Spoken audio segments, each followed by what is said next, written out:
চোখ রাখবো আবহাওয়ার খবরে। পশ্চিমী জেলায় তাপমাত্রা ছিল 40 ডিগ্রি, আসানসোল 41.5, কলাইকুণ্ডায় 40.7, বাঁকুড়া 39.7, পুরুলিয়ায় 39.3 এবং পশ্চিম ও উত্তর পশ্চিম শুষ্ক হাওয়ার প্রভাবে তাপপ্রবাহের সতর্কতা। আরো বিস্তারিত জানবো, আমাদের সঙ্গে রয়েছেন আমাদের প্রতিনিধি শাশ্বতী রায়। শাশ্বতী, আবহাওয়া দপ্তর সূত্রে কি জানা যাচ্ছে? একেবারে এই তাপপ্রবাহ চলবে আগামী 26 তারিখ পর্যন্ত। সেক্ষেত্রে 26শে এপ্রিল পর্যন্ত তাপমাত্রা থাকবে ঊর্ধ্বমুখী, প্রায় 3 থেকে 4 ডিগ্রি করে তাপমাত্রা বাড়বে দক্ষিণবঙ্গের সর্বত্র।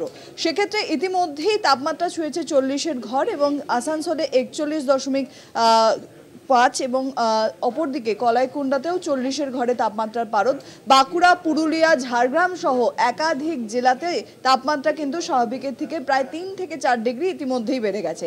আগামীকাল এই তাপমাত্রার পারদ কিন্তু আরও বেশ কিছুটা বাড়বে। সেক্ষেত্রে আগামীকাল কমলা সতর্কতা জারি করা হয়েছে পশ্চিমের জেলাগুলির ক্ষেত্রে, বিশেষত পুরুলিয়া, বাঁকুড়া, বীরভূম এবং পশ্চিম মেদিনীপুর, ঝাড়গ্রামে এই সতর্কতা জারি রয়েছে। এছাড়াও এর প্রভাব পড়তে চলেছে দক্ষিণবঙ্গের সর্বত্র, কারণ শুষ্ক পশ্চিমী এবং উত্তর পশ্চিমী হাওয়ার প্রভাবেই এই তাপমাত্রা ধীরে ধীরে ঊর্ধ্বমুখী হচ্ছে।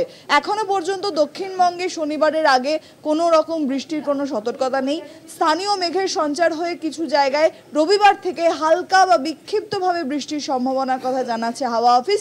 তবে এই মুহূর্তে এই তাপমাত্রার পারদ ঊর্ধ্বমুখী হওয়ায় গরমজনিত যে অস্বস্তি তা কিন্তু জারি থাকবে দক্ষিণবঙ্গের সর্বত্র। উত্তরবঙ্গে এই তাপমাত্রা বা তাপপ্রবাহের প্রভাব কোনোভাবেই পড়ছে না, সেখানে লাগাতার বিক্ষিপ্তভাবে বৃষ্টি চলছে উপরের পার্বত্য অংশে। এছাড়াও বাকি জেলাগুলির ক্ষেত্রেও কিন্তু তাপমাত্রা স্বাভাবিকের ঘরেই অবস্থান করছে। তাই দক্ষিণবঙ্গবাসীর কাছে এখনো পর্যন্ত কোনো সুখবর নেই।